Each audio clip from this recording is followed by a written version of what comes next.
Hello and welcome to the 52nd Bi-Monthly Breastfeeding Coalition's webinar. I'm Kinkini Banerjee, Senior Manager for Coalitions Relations at USBC, and I'm so glad to have you join us for this session. This series is jointly hosted by CDC's Division of Nutrition, Physical Activity and Obesity and by USBC. The webinars referred to as the 222 are held on the second Tuesday of even-numbered months from 2 to 3 p.m. Eastern. The purpose of this series is to bring together breastfeeding coalitions, to share best practices and news, and to network and collaborate on issues of national significance. We alternate the sessions to bring you highlights from national level initiatives as well as state and local coalition successes. Coalition members and breastfeeding advocates from around the country can join us for these free webinars. The access is open to all, and the topic speaker details are posted 1 or 2 weeks before each session on a page on the USBC website.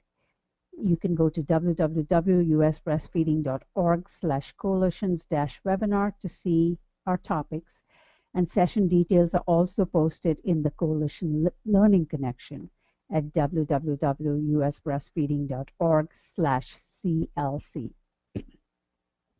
There's been a change in our process, webinar access process. To streamline access, the webinars have now been set up as a series, so you can only need to register for the series once, and you will be automatically registered for all of the webinars for 2015.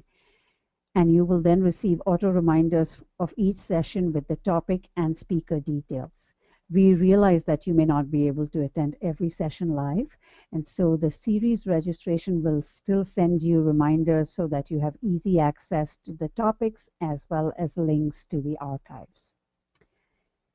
Following the national webinar, each of the coalitions will break up into their regional meetings. Each state and territory has 5 lines to dial into the regional call. The tribal region has 20 lines. Please contact your coalition to learn how participation is arranged for your coalition. And you can contact your coalition at www.usbreastfeeding.org/coalitions-directory. To find archives of our past webinar sessions, you can follow the link that you've got on your confirmation email or go to www.usbreastfeeding.org/coalitions-webinars. And this is a screenshot of our new webinar, and you can see under the tabs for coalitions, which is at the extreme right. If you click on the menu tab Coalitions, you'll find a range of options. Scroll down to the one which says CDC-USBC bi-monthly webinars. Click on it and it'll take you to the webinar page. Some logistics about today's session. All attendees are in listen-only mode. We have a large group of people participating in today's session. We will have 10 minutes for Q&A at the end of the presentation. However, we encourage you to submit your questions at any time during the webinar. Please type your questions into the question box on your webinar control panel. You should see the control panel on the right side of your screen. If you don't see it, it might be minimized. Just click on the orange tab button and it should pop back out. And if you scroll down to just below the audio section, there's a tab called Questions. Click on that blue tab and it'll open up a text box for you to type in. If there are any audio problems or technical issues during today's session, please send an email to coalitions@usbreastfeeding.org and our staff will be happy to help you. And with that, we come to today's topic, continuity of care in Alabama. Coalition partnerships make the difference. The Alabama Breastfeeding Committee will highlight ways in which breastfeeding coalitions play a vital role in ensuring that quality breastfeeding services are essential components of health care for all families. Alabama was one of 29 partner states in the Best Fed Beginnings initiative, which was funded by CDC and led by the National Institute for Child Health Quality, or NICHQ, to improve maternity care practices and increase the number of hospitals with baby-friendly designation. The Alabama Breastfeeding Committee engaged with state, local, and national stakeholders in developing systems to support implementation of Step 3, that's the prenatal education part, and Step 10, the post-discharge care of the 10 steps to successful breastfeeding. From today's presentation, we will learn how to create a strong and diverse partnership to assess and address local continuity of care issues. We'll learn how local community teams improve a community's breastfeeding support and how allied Alabama Breastfeeding Committee projects are strengthening the continuity of breastfeeding support across Alabama. I'm delighted to introduce Gayle Whatley. Gayle has been an advocate for women's health since becoming a nurse in 1974. In 1978, she graduated from the University of Alabama in Birmingham School of Medicine, the OBGYN nurse practitioner program, where her vast experience has taken her through the provision of care to mothers and infants in the public health arena, in private practice, and in the hospital setting as an administrator clinician in obstetrics. For the past 13 years, Ms. Whatley has worked for the Alabama Department of Public Health State Perinatal Program as a regional perinatal director. The goal of this program is to reduce the high rate of infant mortality in Alabama, and breastfeeding is one of the key strategies adopted by the state, in addition to smoking cessation, perinatal regionalization, a safe sleep campaign, and early elective delivery. Ms. Whatley has many professional affiliations and is a leader in her state. She's married to a retired educator with 2 sons and 3 healthy breastfed granddaughters. And this is Gayle with her newest and youngest grandchild, Olivia, who's also a thriving breastfeeding baby. And with that, I'm going to turn it over to Gayle. Take it away, Gayle.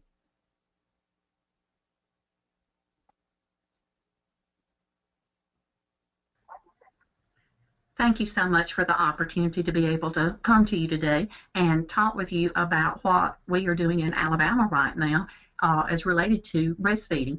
As many other states, I'm sure, have noticed that we have actually had the perfect storm to generate over the last year or so with breastfeeding, with MPINK surveys, with Joint Commission mandates, so many things going on out there that's available that we have never had in the past, that we are just really excited in Alabama about what's going on and happy to share.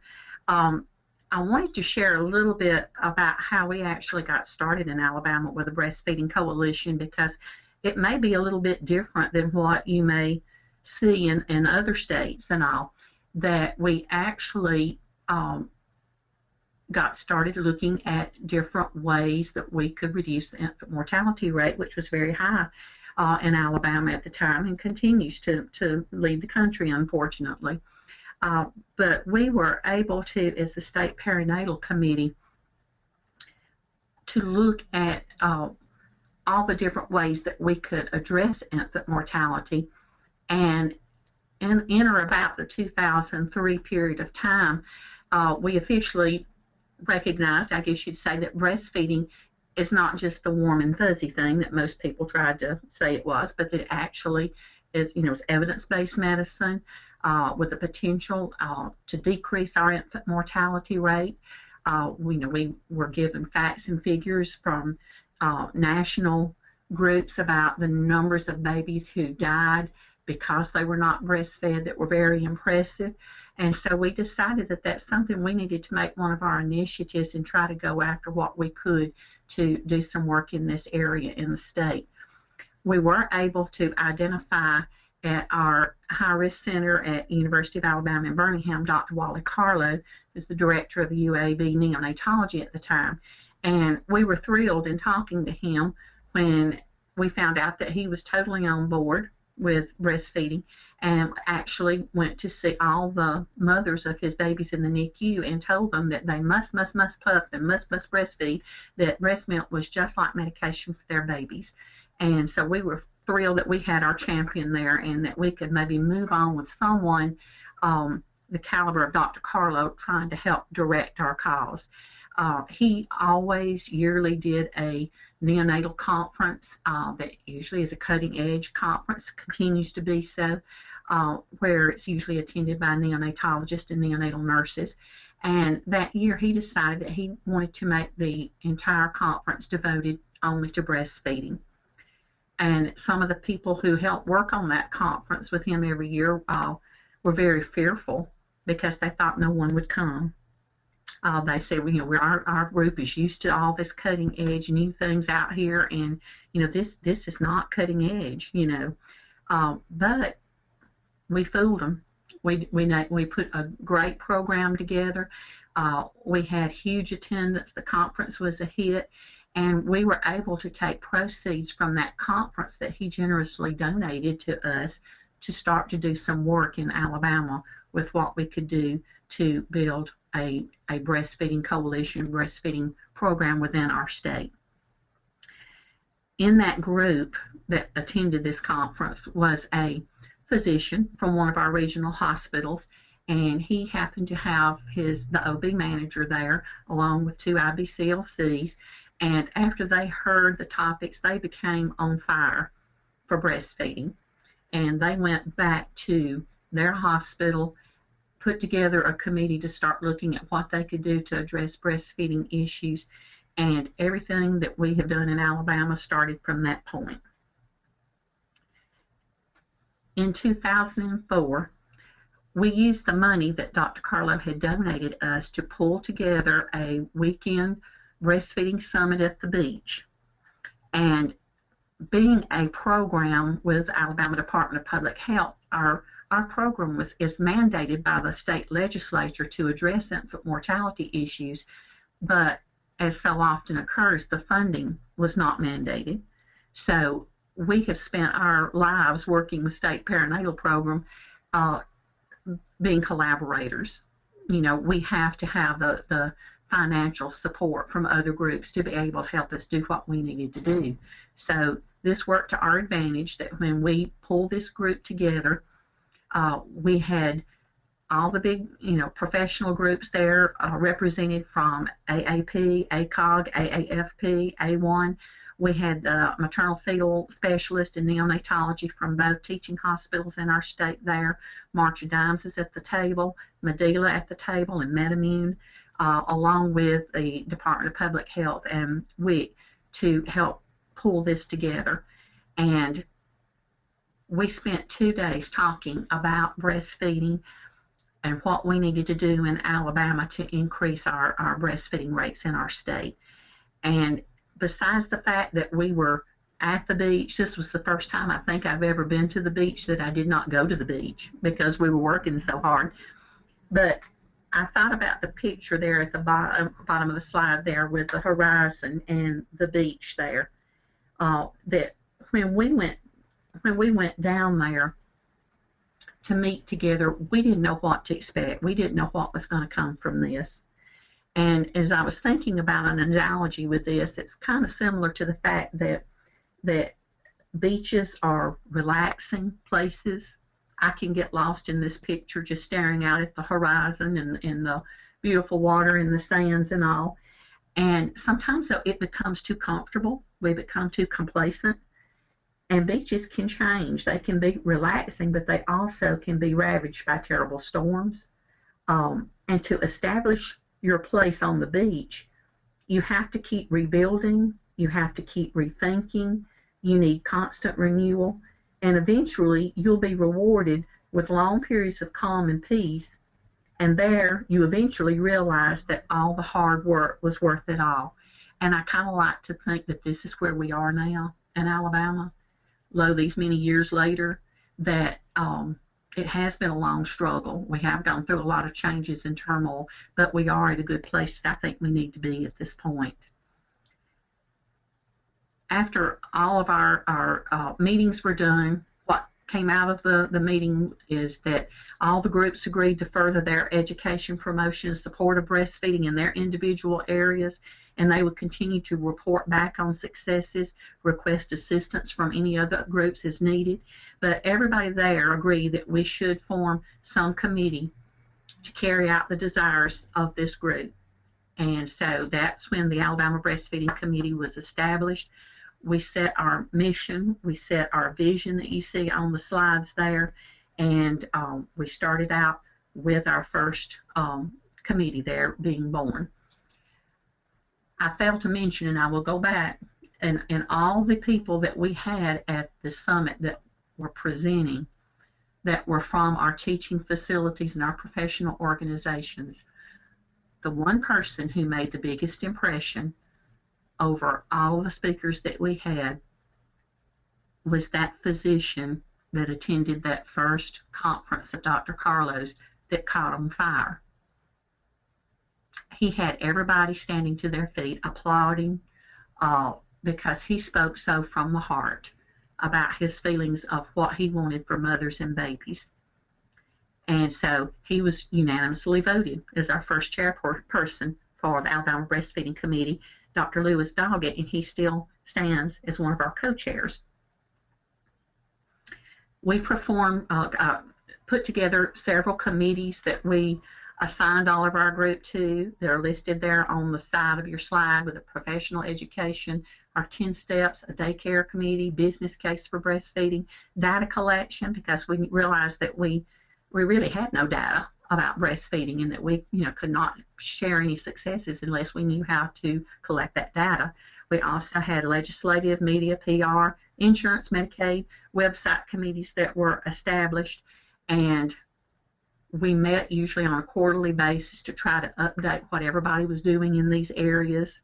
And about that time, our chair, Dr. Doggett, along with his hospital committee, starting to make plans to become the first baby-friendly hospital.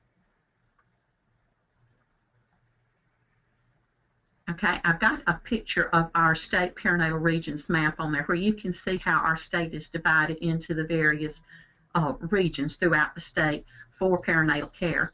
And at the center of each one of these regions is a high-risk facility, and there is a perinatal coordinator such as myself assigned into each one of these perinatal regions. So we felt like it would be a good idea to establish lactation groups in each one of the perinatal regions that we could address local concerns. There were not a lot of programs out there at the time for IBCLCs to obtain CERPs locally. Everything was out of state, out of town, and difficult for them to go to. We also knew we needed to provide educational classes and courses to professionals.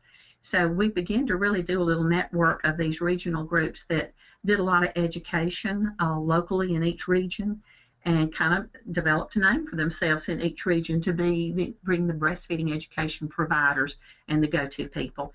And we do have state perinatal conferences each year, and breastfeeding was always as part of the learning track for those conferences each year. So we just kind of melded breastfeeding into everything that we did in our perinatal areas. We're going to jump ahead just a little ways now because we kind of went through a period of time there where I almost feel like we just were spinning our wheels. We just kept having our meetings, we kept updating our committee work, but didn't feel like we ever got a lot accomplished during this time. But in December 2012, after 7 years of education and preparation to try to become baby-friendly, Dr. Doggett's group at Northeast Alabama Regional Medical Center in Anniston, Alabama, prepared for their first inspection, and they passed on first inspection and became Alabama's first baby-friendly hospital. And it was a lot of work on their part, and I think it was exceptional that they were able to pass inspection on the very first try. It was about that time that we had a new physician that moved to Anniston, where our first baby-friendly hospital was located, and he was partially drawn by that fact that RMC did have the baby-friendly hospital. He is an obstetrician who moved from Pennsylvania, but as well as an obstetrician, he is an IBCLC. And we felt like that was really special because through the years we have not been able to engage with the OB group nearly as much as we have the pediatric groups in the state. So we were excited to have a co-chair now with Dr. Doggett, where we would have not only pediatric but an OB, and we had a vice chair that was a family practice physician. So we felt like we were better able at that point to try to make some movement, and we decided to restructure ABC to try to build a better and stronger coalition where the work was brought down to the actual grassroots level in these local lactation groups. So ABC has the arms of these local lactation groups throughout the state, and each one of those mirrored committees that were formed on the state level. So also about that time, after Dr. Johansson came to town, that he applied for licensing for the first baby cafe in Alabama. He started that process with his own money to try to fund, but he was able to get some local grants and a larger grant through the March of Dimes that year to get started. He also received lactation support from Regional Medical Center, as well as 2 other local hospitals that were in a 50-mile radius of this group, and also had some support from the local WIC program. And I have put some pictures on there of the groups, and as you can see, that group has grown into a very large active group there. And it was about this time then that we learned of the Best Fed Beginning grant. And that was when I can honestly say things began to really happen in Alabama, was when we started with this grant. The first part of the Best Fed Beginnings grant was to support the community support of our 3 hospitals that were involved in the Best Fed grant, being UAB in Birmingham, East Alabama Regional Medical Center in Opelika, Alabama, and Baptist South in Montgomery, Alabama. And we had a person who volunteered, one of our IBCLCs on the committee, to take this grant and run with it. She was able to interview staff from each of the hospitals to help determine what they needed in the way of community support. And several of the groups already had some things underway. UAB already had some plans going on for a community support group that would be away from the hospital campus. They already had some money that was promised to them for this, so they did not require but just $500 from the grant to use to buy a set of scales for this group. At East Alabama, they had an established support group that usually had around 20 to 25 mothers to attend on a weekly basis, and they were growing and growing, and so their needs was for another baby checker scale, a second one to use to try to get the numbers through quicker, and also some educational materials for the mothers. Baptist South was trying to set up a partnership with WIC to establish an off-site support group, and we were able to give them $1,000 also for scales and educational materials to help with that community support. We had monies left over after we saw to the needs for these 3 hospitals, so our Breastfeeding Committee Executive Board met to determine how they wanted to spend the rest of the grant. We knew we needed to support community support groups throughout the state, so we were really looking at what we could do to, one, help support maybe establishing more baby cafes in the state since Dr. Johansson's had been so successful, or other support groups that were set up with and needed startup money from different hospitals. So we were able to fund DCH Regional in Tuscaloosa, Alabama, $600 for development of baby cafe in a local community church. Madison Hospital was a brand new hospital that was trying to establish a support group, and we funded them $600 for scales and materials. Another baby cafe in Birmingham was established, and we gave them $400 for scales and materials. And we had one holdout in Mobile, and that we were looking for something to do in the southern part of the state in that region. And up until last week, we did not have anybody there for that, take that available money to do anything with it. But I'm happy to say now that Dr. Kelly Green, who is a pediatrician in the Fairhope Mobile area, it plans to open a baby cafe now, and we have given her $600 for baby cafe startup, along with a set of baby checker scales for her baby cafe. So this was really the first time that as a group that we felt like we really had reached out to the community and done something to really improve and help with breastfeeding and community support. So it gave us all a really good feeling there that we were able to accomplish something.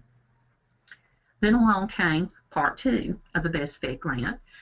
We were asked to continue with part 2 with the continuity of care grant by addressing the education of the pediatricians who would be seeing the babies that were discharged from our Best Fed grant hospitals once they are going back into the community.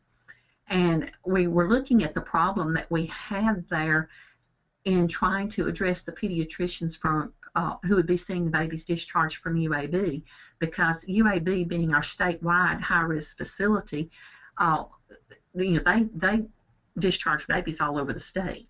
It's not just local, it's not just immediate local, it is all over the state that we have UAB babies being sent back out into the community. So we felt like we needed to do something on a statewide basis, and we started then to have some collaboration talks with some of the pediatricians there at UAB. Dr. Deanne Jackson helped with this, and we got AAP Executive Director Linda Lee involved with us, and she pulled together the state AAP chair, and we really had a lot of meaningful conversations about how we could best accomplish this. The period of time that we were looking at was during the winter months, when pediatricians had all the overtime hours from sick babies being present in their offices and did not have time to close the office for a day or an afternoon or whatever to receive training. And so we were trying to look at ways that we could accomplish that without causing a problem for them. And they suggested then that we try to develop a webinar. They wanted the webinar divided into 3 hour-long sections there that they could watch during lunch period times until they completed the sessions. They would bring their staff in and allow them to watch during that time also. We started working with the Department of Public Health training network, that we have a wonderful TV studio that we can do webinars, and they were kind enough to develop the webinar and put this webinar on for us at no charge to us, and which we appreciated greatly for them to do that. So on December the 17th, Glenda Dickerson, who many of you know is one of our outstanding breastfeeding speakers that we have here in Alabama, who travels across the country, speaking to many states, especially in WIC programs, about breastfeeding, agreed to do the live webinar. She has a breastfeeding education class that she tried to kind of condense into this, but along with that, she did bring the ABM protocol number 14 into the training, which is the protocol about educating regarding a breastfeeding-friendly office. She also took an opportunity during that time there to talk about some hospital practices like supplementation, hyperbilirubinemia, things that are all important to us here that we sometimes see the unneeded supplementations there to fix. And she added that into the discussion also.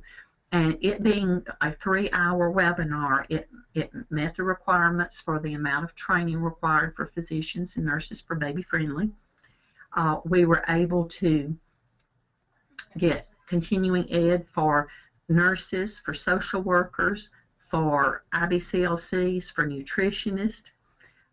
We also had CME provided at no cost through AAP. And our webinar, when it was viewed on the Alabama Public Health Training Network, was a live event. We had nearly 200 people participating, not just from Alabama. It was participants from all over the country. Particularly had a lot of people who participated from Wisconsin and New York areas on the webinar.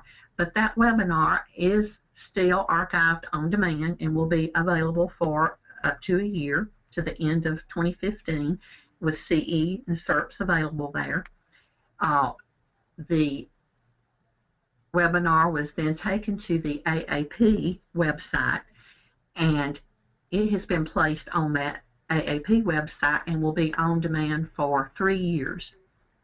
And the pediatricians received heavy marketing through AAP regarding the webinar. It appeared in all the AAP newsletters. They talked about it at the AAP convention, and we sent over 750 letters out to pediatricians across the state to provide them information about the webinar itself and shared with them how they can get access to the webinar and receive their CME. So we have had good numbers of physicians, especially now. They're still increasing since the sick period is over and they're having more times to view this, but we still are getting copies of evaluations through from AAP of physicians who have viewed the training, viewed the webinar. If there are any questions on the evaluations of things that they had that they felt like they needed a little more information about, Glenda and I have been trying to divide these up where we can assign, I guess you'd say, to some of our IBCLCs throughout the state the task of contacting these pediatricians to answer those questions for them. We also put together a statewide IBCLC support list that has been published to those physicians who have viewed the webinar. This is a list of close to 50 IBCLCs that have volunteered their time, provided their contact information both from work and private to help these physicians if they have a problem in the office that they cannot handle themselves as with a breastfeeding mother, to help direct them on what they need to do or the resources they need to help this mother. And I think this was major to be able to give them something and hand them over something that we could say, okay, if you don't understand this, this person is in your area and she's willing to help you get some help for this mother. And also that's one of the main things that most things I'm proud of and all there. We also, as an incentive to try to get some movement going on, we use some of our grant money to provide copies of medications and mother's milk for some of the first physicians to view the webinar. And we also then are paying to have 750 copies of the handout from CDC from the Surgeon General Selected Actions for Doctors to Support Breastfeeding. And those will be distributed statewide. As we do conferences with our program with state ACOG, state AAP, and state Alabama FMP, family practice physicians. So when we stop and look at all the potential out there for the professionals that we have touched with potential breastfeeding support for mothers after they leave the hospital, I think we've really touched a lot of people out there.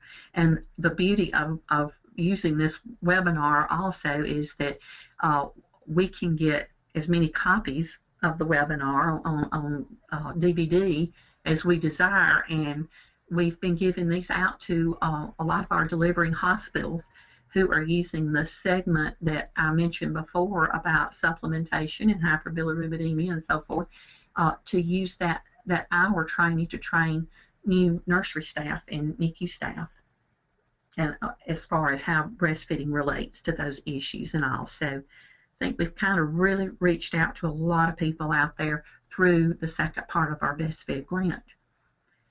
To just kind of bring you up to speed about a few other things that we are doing, we do have a Mother's Milk Bank of Alabama that has been established through the Jefferson County Community Food Bank. We have been collecting donations for nearly a year now and have been sending those donations to Texas for pasteurization, but we have received much financial support from the local junior league in Jefferson County, and equipment is being purchased now, and we are getting ready in the next weeks to start pasteurization here in Alabama. And we are in the process of developing some donor depots across the state where women can bring their milk in that can be shipped into Birmingham for pasteurization and for use then in the hospitals throughout Alabama. We wanted to announce that we are excited that we have our second baby-friendly hospital in Alabama now. Just recently, East Alabama Medical Center in Opelika, Alabama, passed their inspection, and are fixing to have a big send-off announcement there to announce to everyone in the state about their services there with Baby-Friendly. We have one more grant through ABC that is through the National Association of County and City Health Officials. It's a 2-year grant to reduce disparities in breastfeeding through peer and professional support project. This is working with the Birmingham Baby Cafe through that group, and the grant will provide CLC training for 25 people in the community there, including some local OB nurses, some medical students who are actually, as part of the summer project, going to be paid to do lactation education in some of the local physicians' offices in Birmingham. Also training for some peer counselors, WIC nutritionists who support the general area of the Birmingham Baby Cafe. Some of the money is being used for educational materials, for refreshments, rocking chairs, the play mats, also to provide taxi vouchers for mothers who have no transportation to come into Baby Cafe. There's money set aside to provide breast pumps for women who fall through the crack that cannot get those through private insurance and do not qualify through WIC for a pump. And in the second year of the grant, plans are to open a second Baby Cafe in another part of Birmingham that is an underserved area also. And going back with our collaborations again, ABC recently collaborated with the Alabama Lactation Consultants Association, which is a statewide group just of IBCLCs in the state, and with Connections Breastfeeding, which is one of our regional lactation groups in the Huntsville area, to bring Dr. Jack Newman to Birmingham. And he was here back in March. It was a total success. As you can imagine, everybody wanted to come and hear Dr. Newman, and we were thrilled to have him here. One of the good things that came from this, too, is that ABC and the other groups did have a reception plan for Dr. Newman the night before the conference, in which we invited all of our physicians who are active members of ABC, along with obstetricians, neonatologists, and pediatricians throughout the Birmingham area. And we're proud to say that we had so much feedback from this group that we have several different neonatology groups in town, and they have never been brought together for any event until this. And they were very excited because there were lots of stimulation of communication and looking at how breastfeeding practices can be changed in the different NICU areas in town. And so just that communication, that came forth from this reception, I think was really worth it all, just to be able to get some movement going in these issues. Alabama has also received $30,000 grant from ASTO to increase practices support of the breastfeeding and birthing facilities throughout Alabama. And the collaborations with this, which we call our Alabama Breastfeeding Initiative, is with the Department of Public Health, with the Alabama Breastfeeding Committee, the Alabama Hospital Association, Vermont Department of Public Health, our State Perinatal Program, ASTO, and Baptist Health Systems in Montgomery. And the purpose of this grant is to try to engage hospitals who are interested in increasing the breastfeeding practices that occur in their hospital, and to provide resources that support the 10 steps. We're trying to facilitate collaboration between our mentor hospitals of those who are our baby-friendly hospitals and our 2 other hospitals that are involved in the Best Fed grant, where staff from these hospitals can mentor our other hospitals to come along that way. We just had a 2-day Train the Trainer to equip participants with a 16-hour presentation of evidence-based education for the hospitals. And Tricia Casey, I saw where you're on the webinar, and Tricia came and did this training for us and provided us with all the materials we need to do wonderful presentations. And Tricia, if you noticed, I didn't have time to change my presentation over to the way you do it. It would have been much better if I had the time to do that. But we have contracted with 26 out of our 48 delivering hospitals in the state to work with these 26 hospitals in trying to improve the breastfeeding practices in their facilities. And this list quickly there of what those contracts say. that they will provide administrative, and we will provide some administrative support there to work with ADPH and ABC toward the 10 steps, collaborate with others, participate in the 16-hour Train the Trainer activity, which meets the requirements of the Baby Friendly Hospital Initiative in each of these hospitals. The people trained, that Tricia trained, will go back and train those in their hospital, and perinatal coordinators will help with that. Hospitals have been asked to update or draft a model breastfeeding policy. The ASTEL grant is providing scholarship money to send a total of 30 OB nurses for CLC training, to put them on the ground, to go back to the different hospitals from which they came, many of them in rural areas where there is no lactation education available at all. And the CLCs will be used to support breastfeeding, will be used to support staff to the IBCLC, and each of the hospitals are signing in their contract that they will encourage these CLCs to pursue their IBCLC.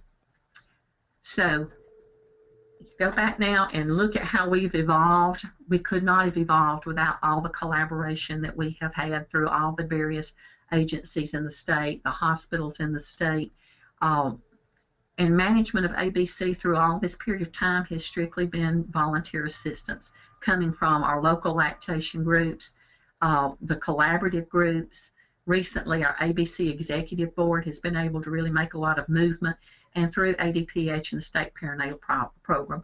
What we need out there now to move even further is stable funding for a part-time person that can carry out the projects and business of our committee. We have so much going on right now, and we have so many very talented IBCLCs who are in the process of retiring that would be great if we could be able to use some funding to hire one of these IBCLCs to help us do what we need to carry out our desires for the state with breastfeeding. So quickly, I know that was a very quick overview of everything for us. If you have questions, I'd be happy to answer. But as you can see, you know, as far as Alabama and breastfeeding, it is one big collaboration, and we wouldn't have it any other way. Thank you. Thank you, Gayle. And thanks to the many champions of breastfeeding in the State Health Department of Alabama, you can see that the Breastfeeding Committee started off as a network of professionals, and now as they've built their visibility and established their role in the state with key partnerships with the professional community, they are primed now to take on projects to improve the landscape of breastfeeding support and actually build partnerships now with the community. So I am going to take on some questions now.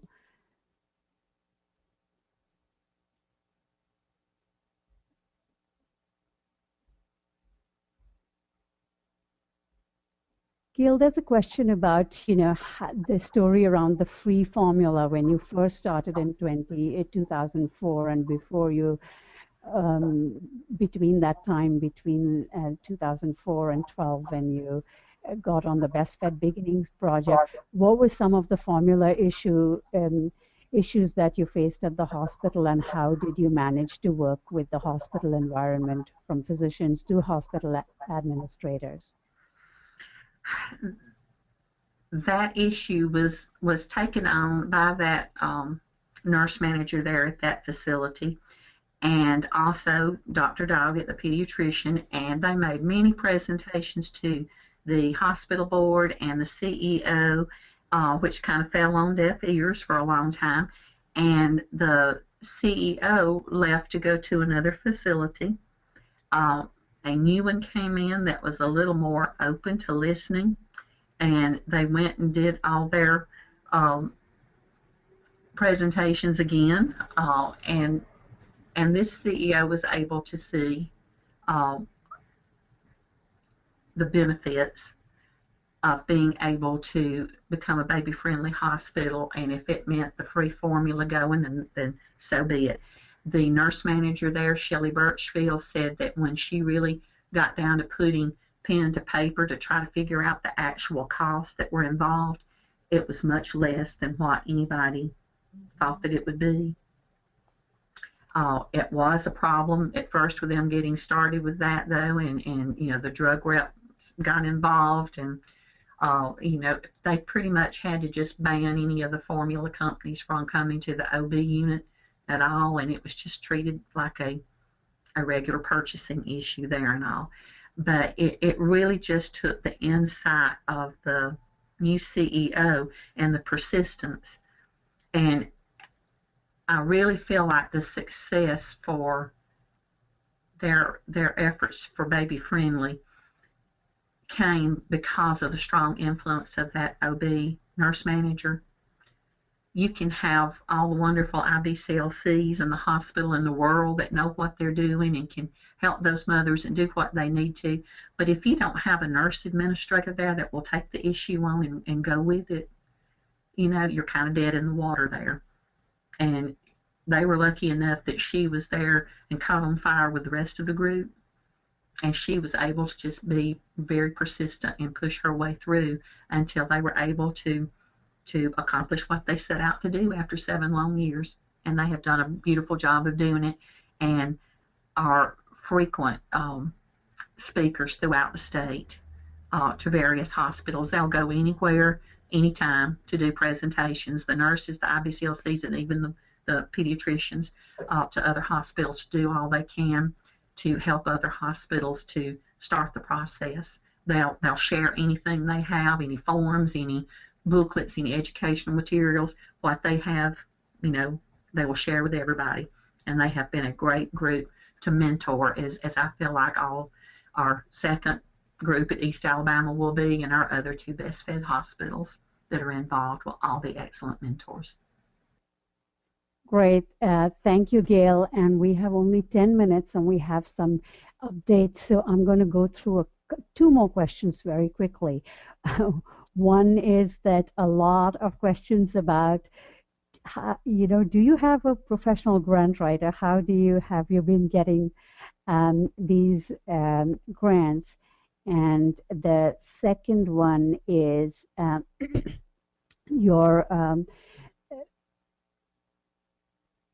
the second one is that is the webinar that the AAP, webinar link available to folks around the country as well, and what, you know, is it free, is it on demand, what are some particulars about that? So 2 questions about the webinar and also about your grant writing abilities of the Alabama Breastfeeding Committee. No, we do not have a professional grant writer that is part of our group. We have had some people who are good at that are working in various departments here at UAB that helped us get started with our first Best Fed grant. And that's kind of a lot of what they do, but it has been a group effort of several of us getting together to write the grants. The NACHO grant was actually written by the folks from Baby Cafe, but since ABC is a 501c3 now, and we run the finances through ABC, and the ASTO grant was written by our state perinatal director and our division director with the State Department of Public Health. None of us professional grant writers, but just kind of doing the best you can to pick it up and go when you have to with it. As far as the availability of the webinars, the one that is at the Alabama AAP website that I gave you the web address for is available to anyone outside, and CME is available for them, and all they have to do is go to that website, and it really right now is appearing on the home page. That it's just right dead center that you can see where to go to get to access to the webinar from the AAP home site. And the one for nurses and nutritionists and IBCLCs is on demand there at our adph.org website. And it is still open to anyone throughout the country or outside the United States even. who want to do that. There is a fee for continuing education for nurses, and if CERPs are required, then it gives my email address and contact information that I can be emailed in for to receive the CERPs. Thank you, Gayle. And I can just add to Gayle's talk about having a slick grant writer. It's not really a grant writer, but just the fact that the Alabama Breastfeeding Committee has used data has so smartly to show all the needs, unmet needs in the community. They are so poised when they do their projects because they know their data, they know the rural areas, the underserved communities, and they really make a terrific pitch to the funders out there. So kudos to you, Gayle, and your team for being able to mobilize support through so many sectors for the funds that are out there. There are other questions. I will take the last question, and that is, why did you go with the Baby Cafe rather than the La Leche League as a model for breastfeeding support group in your state? Whoops, Gayle. Oh, we can hear you. Yeah, go ahead. Dr. Johansson brought that concept about Baby Cafe, I guess, when he moved to Alabama, and watching that develop and watching the camaraderie of all these mothers and how they pulled and supported each other, along with the help with the IBCLCs from the local hospitals.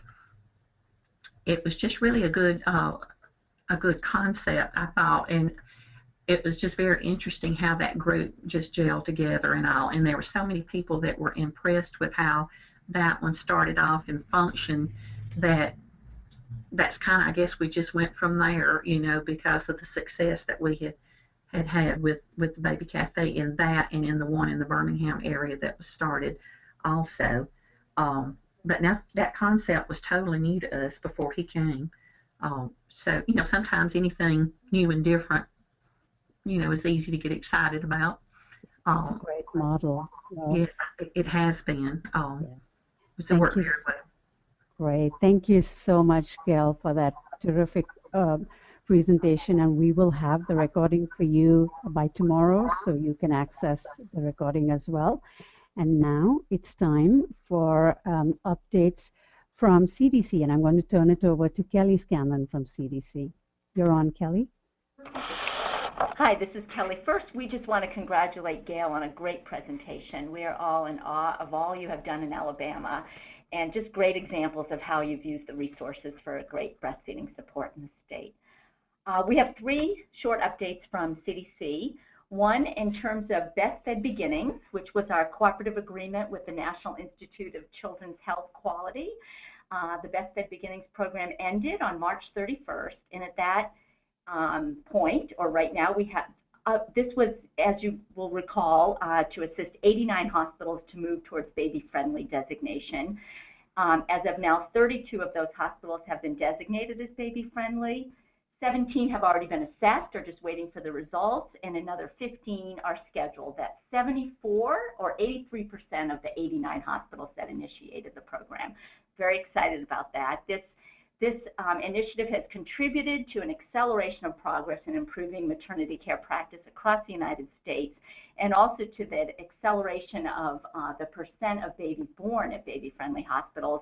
Right now, we are at about 12% of births at baby-friendly hospitals in the U.S. And to think that we started with less than 2% back in 2007, that's great news.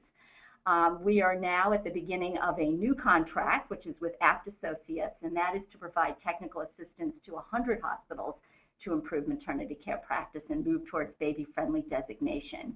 The first round of applications was open to all U.S. hospitals, and that round has ended.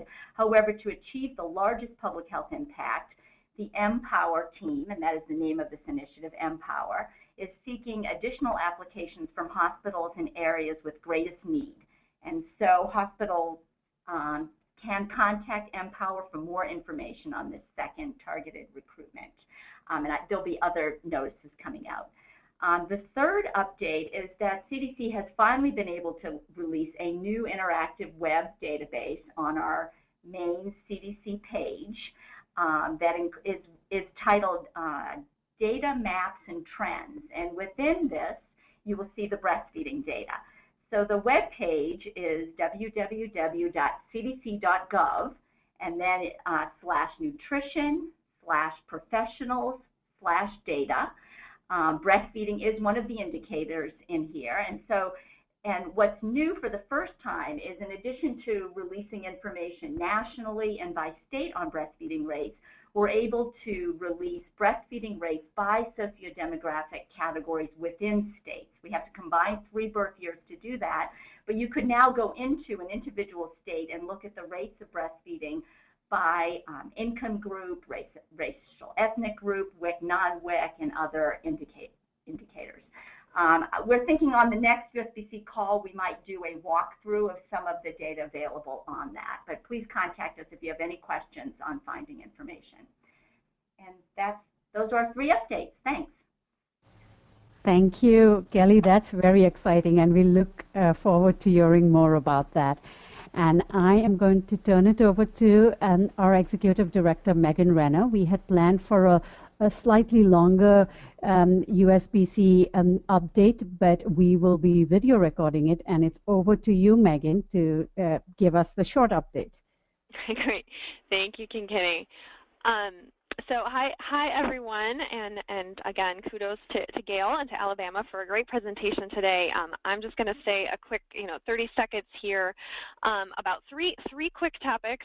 One is, I know some of you have probably already seen and noticed that we're sending shutdown announcements to a couple of our different listservs or announcement lists that we've had on our old systems.